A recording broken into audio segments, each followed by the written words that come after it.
welcome to Salsido Paranormal. I'm your, I'm your host, if I can talk, James Salsido, and tonight I'm sharing experiences. That was a lovely entrance, but oh well. True paranormal stories from the web. As always, you can find all episodes of the show, along with links to social media, ways to listen, and ways to support the show at the website, and that is salsidoparanormal.com. That is SALSIDO paranormal.com. And support is never expected, but also always appreciated. And because there are expenses in making these shows. Wow, my brain just blinked. That was fun. Anyway, there's many ways to support the show. You can share the show with others and rate and review the podcast on your favorite podcast platform. You can sign up for the Patreon page and get all the content there for as little as $1 a month. And you can also check out the merchandise store. Get all kinds of amazing shirts and some other items with designs made by friends of the show. Please follow friends of the show. That would be Jen, the Arcane Observer, who has her own channel and is the co-host of this show on Saturdays when she's able to join me. You can also follow Ricky of the podcast Anything Is Possible and hear me on his channel on Sundays usually, talking all things paranormal. And also please follow Mike, Michael Strange of Trouble Minds Radio and the Trouble Minds Radio Network. You can also hear me on his show fairly often as well. So that takes care of everything. And we will get to these true stories. So, let's see here. Let me get back to the document and we will continue. Let's see here. So this next one says, not sure if this is the right forum for this, but something really strange happened this morning. I woke up and I went into the kitchen like usual. When I opened the cutlery drawer, I immediately noticed a pink butter knife sitting on top of everything else. The thing is, I have never seen this knife before, and neither has my husband. This is one of the most frequently used drawers in the kitchen, and I'm 100% certain the knife was not there last night. It wasn't buried underneath anything either. It was right on top. Impossible to miss. I'm trying to make sense of it, but I can't come up with a logical explanation. Could this be someone trying to communicate with us? An object somehow slipping into our space? Has anyone else ever experienced something like this? I really like to hear your thoughts or similar stories. And that's where that post ends. And yes, objects will once in a while just appear in people's homes or in places. And there doesn't seem to be any logical explanation for it. It's sort of the opposite of when objects vanish for no reason and don't come back. Or in some cases they do, but it's that's always fascinating me because is that is it some other reality, some other level of reality where someone put down that knife and it, for whatever reason, due to environmental factors, energy, and all those things, somehow slipped, like they said, into their reality? Is that how things work sometimes? Although I do think at times objects are taken by what seems to be different entities for different reasons, but I also don't doubt that sometimes things can just happen. Because there's some cases like this one where there doesn't seem to be a reason for it. So yeah, that's a fascinating one there. And I haven't had that happen. I at least that I can think of. Well, no, that's not true. I had a paperclip one time, just basically showed up on my living room floor.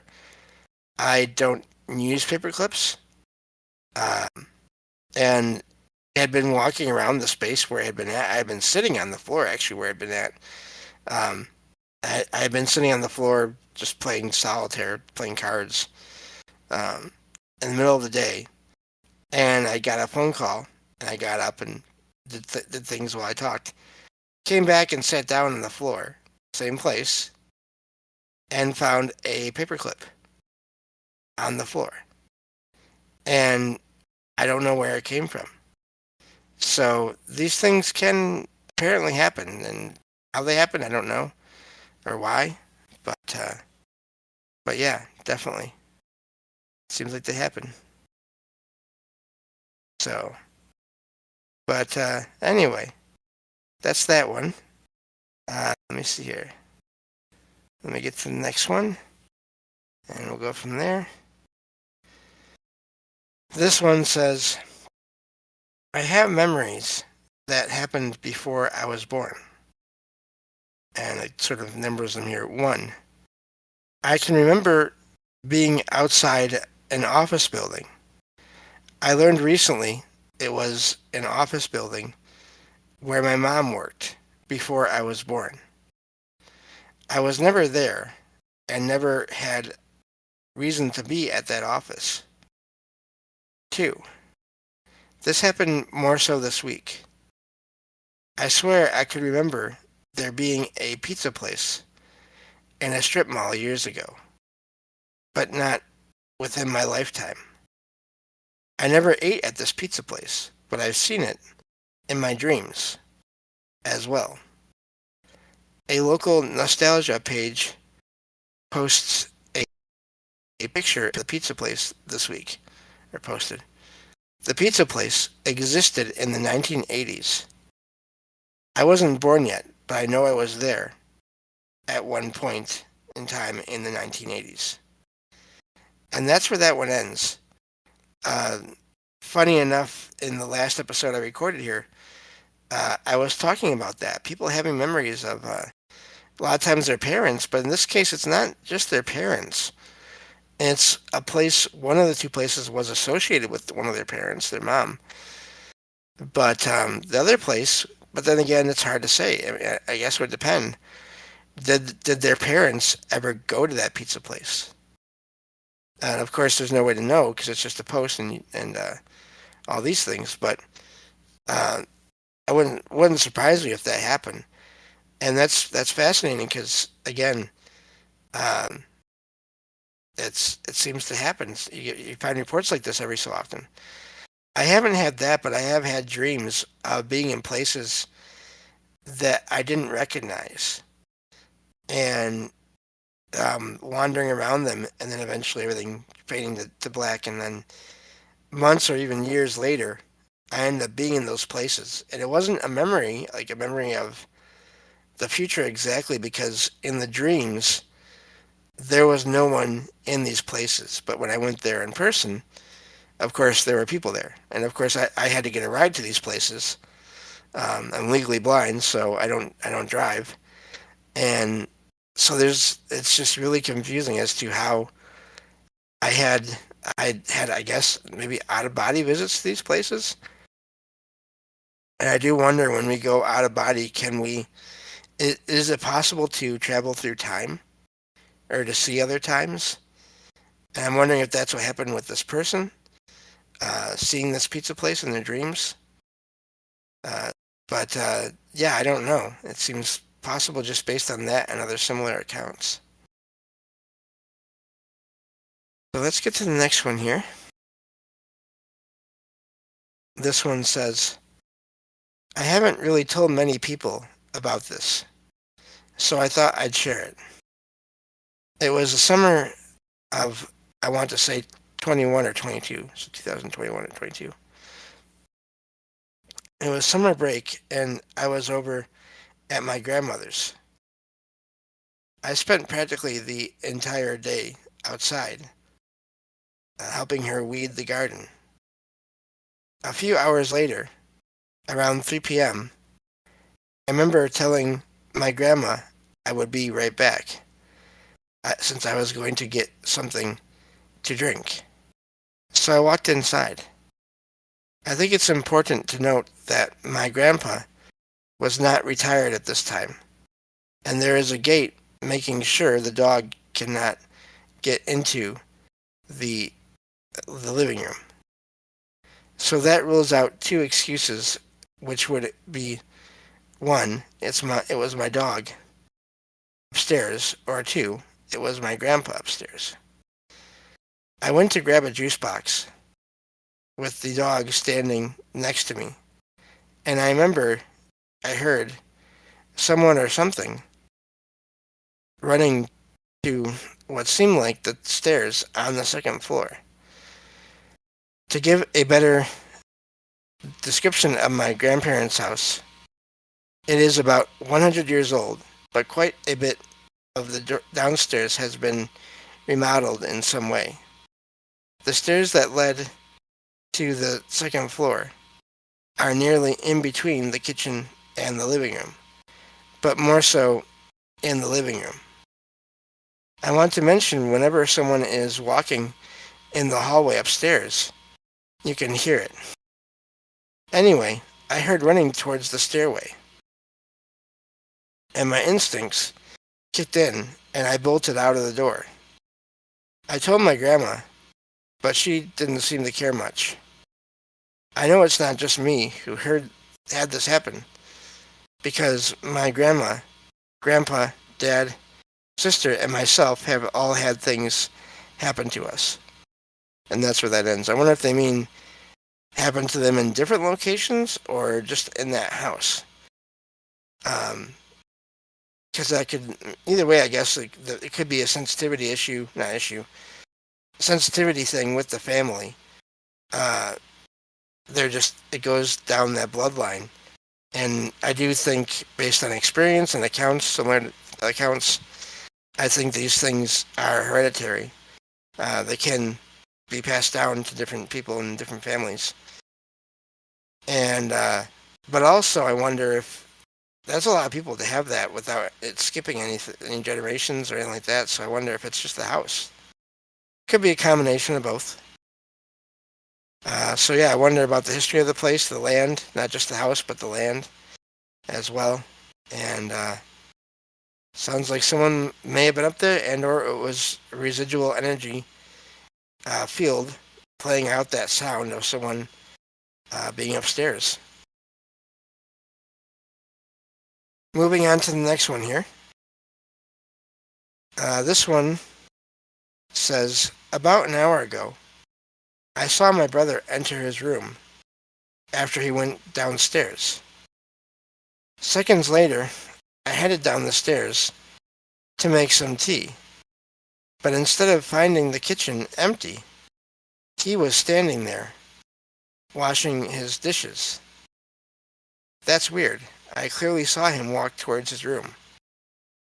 Not only that, but he appeared to be wrapped up in his blanket. But that was the second thing that shocked me. Not only was he downstairs washing the dishes as if he'd been there for a while, but he wasn't wrapped up in his blanket like how I had seen him earlier. I went upstairs, checked his room from the hallway, and the blanket I thought I saw him wrapped up in was on his bed. This is all very weird. So my brother didn't go into his room when I thought he did. He was still downstairs from when I had heard him go down. Correct me if I'm wrong, but mimics use mimicry to lure you, but I rarely ever go into his room. So that doesn't make sense. I've also read that they do this to put fear into you, but I felt unusually calm. If anything, I was just a bit shocked. Like, oh wow, I think I just saw a mimic again. So if the mimic was unsuccessful in scaring me and luring me, did it just do a bad job? Or does it also thrive on the attention I give it. Is attention just as satisfactory? I ask this because I feel like anytime I've heard someone speak of a scary story with mimics, it's later mentioned that mimics thrive on your fear. So I understood this as entities are super experienced and know what they're doing. They know what audiences will be scared and what instances will be scariest. But this one was not very experienced. I've just never heard of a paranormal story where the entity gave an underwhelming experience. So, yeah, this was weird. I would rather believe that it was my eyes playing tricks on me rather than an inexperienced entity, because that's just too human. To try getting a reaction out of someone and failing. I don't know what to believe anymore. It did occur in my peripheral vision, as have most paranormal experiences I've had this past year. I have carbon monoxide detectors, so I doubt it's carbon monoxide. I'm not very tired either, so I just don't know what to think here. What do you all think? Also, on the topic of, uh, or on the topic that all entities were inexperienced at one point, does that even make sense to you all? If so, where do they even come from? Who or what decides if an entity will become a mimic? And that's where that one ends. I think there's two things that come to mind right away with this. I think it's logical for us to try to make sense of things, but also I don't think that things are always going to or even have to make sense. And it may just be that they don't make sense to us. Uh, so, and I've always thought this about a lot of anomalous things, and it's a natural reaction. So I'm not blaming anyone here, but you always hear this, that people trying to make sense of things, why they happen, and I just sometimes wonder, does it have to make sense to us, or it doesn't even have to make sense at all? The other thing with the thing that the person saw here, I do wonder in some cases if it's not a mimic, if it's not another entity uh, being being there trying to get attention or to frighten people. Sometimes I wonder about time anomalies and or alternate parallel universes. In that, was that this person's brother, either from a different point in time or from a different version of reality, and it was them in a sense, just not the same as the present version of them in that location. And I say this because I've heard of similar accounts where it doesn't seem like the sightings are meant to be frightening. They're just ordinary, everyday reactions or activities, which are different from the cases where people see who they think are relatives, who then give them either creepy smiles or glare at them to try to frighten them. There's two different those are two different situations as far as it seems to me. But again, here I am trying to make sense of these things, to sort of say that they have to make sense, and I don't know that that's the case.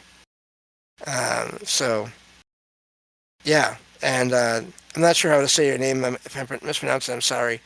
But Satya in the chat there says, "I'm a fan of just taking stuff as it comes and not make something of everything."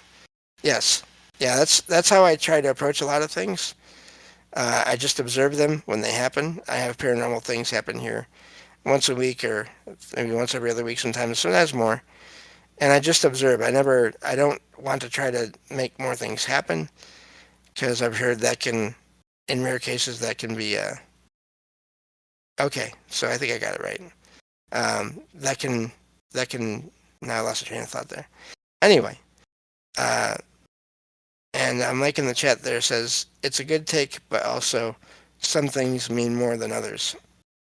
It's on us to figure that stuff out. Yep, and I think we can do that, but also be aware that maybe we won't be able to figure things out, or there is no, again, is no sense to be had in the situation. Uh, so many accounts I find they seem so random. So, moving to the next one here. This one says, I went out to the mall earlier to get a book I had bought because I really was fascinated by the movie. I took it home, flipped through it, and put it down in my room to read later. The book has disappeared from my house. I've looked absolutely everywhere. It must be inside this house, and it's starting to really bother me. Update.